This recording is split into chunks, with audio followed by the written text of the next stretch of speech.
অনেকেরই একটা প্রশ্ন যে আমরা যে মশা মারার বা মাছি মারার যে ব্যাট ব্যবহার করি, ব্যাট, ইলেকট্রিক্যাল ব্যাট, লক্ষ্য করছেন আপনারা? এগুলো দিয়ে মশা মারি আমরা, তাই না? মশা মাছি মারি। তো ইলেকট্রিক্যাল ব্যাট এগুলো দিয়ে মশা মাছি মারা জায়েজ আছে কিনা, এটি একটা গুরুত্বপূর্ণ প্রশ্ন। আর এই প্রশ্নটা আসার কারণ হলো সহিহ বুখারীর এক হাদিসে আসছে, নবী সাল্লাল্লাহু আলাইহি ওয়াসাল্লাম বলেছেন, ইন্নান নার লা ইউআযযিবু বিহি ইল্লাল্লাহ।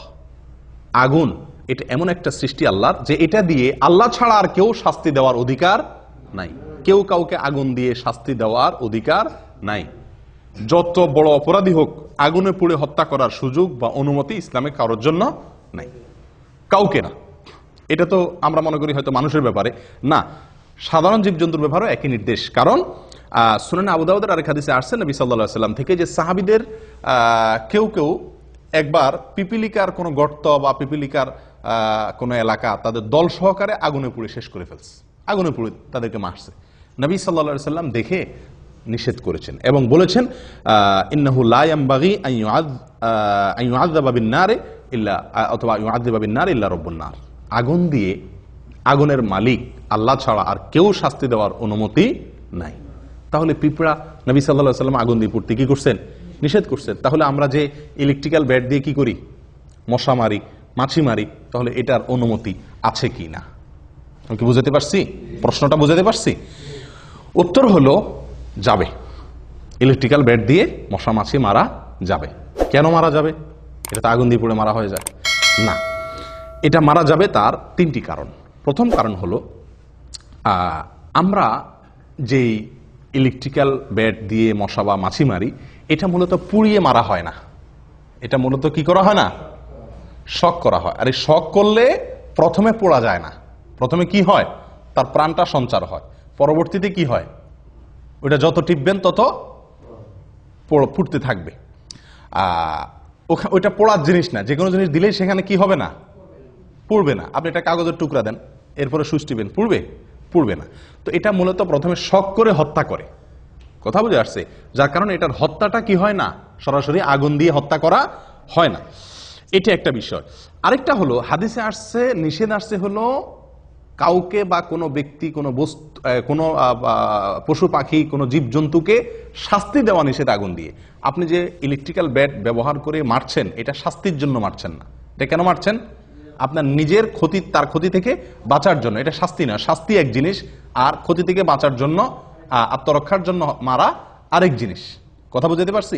তাহলে এটা হাদিসের আওতা পড়বে না। নাম্বার 3, আপনার বেশিরভাগ ক্ষেত্রেই আপনার এই ধরনের মশা মাছি এগুলোকে এই ধরনের কোনো কিছু দিয়ে না মারলে সাধারণত এগুলোর থেকে আর আত্মরক্ষার অন্য কোনো কার্যকর উপায় থাকে না।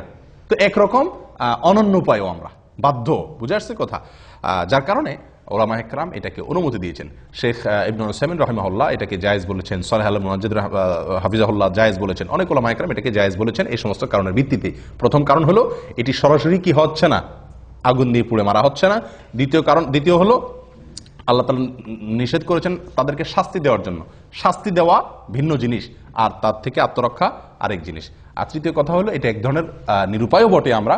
কারণ হলো এই সমস্ত মশা মাছি এগুলো থেকে বাঁচার জন্য অন্য কোনো কার্যকর উপায় এত বেশি থাকে না সাধারণত। এগুলো দিয়ে যত সহজে তাদেরকে শেষ করা যায়।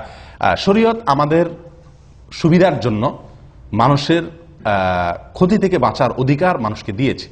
এখন এগুলো আপনার ক্ষতি করবে, আপনি এগুলো মারতে পারবেন না, এটা না, মারা যাবে। কিন্তু এখানে একটা গুরুত্বপূর্ণ বিষয়, দেখার বিষয়, সেটা হলো নবী সাল্লাল্লাহু আলাইহি সাল্লাম আমাদেরকে যে ইসলাম দিয়েছেন সেটা যে কত সুন্দর, সেটা যে কত উদার, সেটা যে কত কোমলতা, কত সৌন্দর্য রয়েছে, তার একটা প্রমাণ এটা। কেন? কারণ নবী সাল্লাল্লাহু আলাইহি সাল্লাম এক হাদিসে আসছে, তিনি বলেছেন, ইযা কাতালতুম ফাহসিনুল কাতলাহ ওয়া ইযা যাবাহতুম ফাহসিনুজ যাবিহা। তোমরা যদি কোনো পশু পাখিকে হত্যা করা লাগে, মারা লাগে, জবাই করা লাগে, তাহলে জবাই করার লাগে তার আগে ছুরিটাকে ভালো করে ধার দিয়ে নিও। তিনি নির্দেশ করেছেন ধার ভালো করে দিয়ে নিবা। কেন? যাতে করে ওই পশুটার জান বাইর হইতে খুব বেশি সময় না লাগে, তার কষ্টটা কম হয়। আল্লাহ তোমাকে তার গোশত খাওয়া হালাল করেছেন, এই জন্য তুমি জবাই করতেছো, কিন্তু যতটুকু প্রয়োজন তার চেয়ে বেশি কষ্ট তাকে দিও না। কত সুন্দর ইসলাম! বিভিন্ন ধর্মে দেখবেন এক কোবে কাটার নির্দেশ।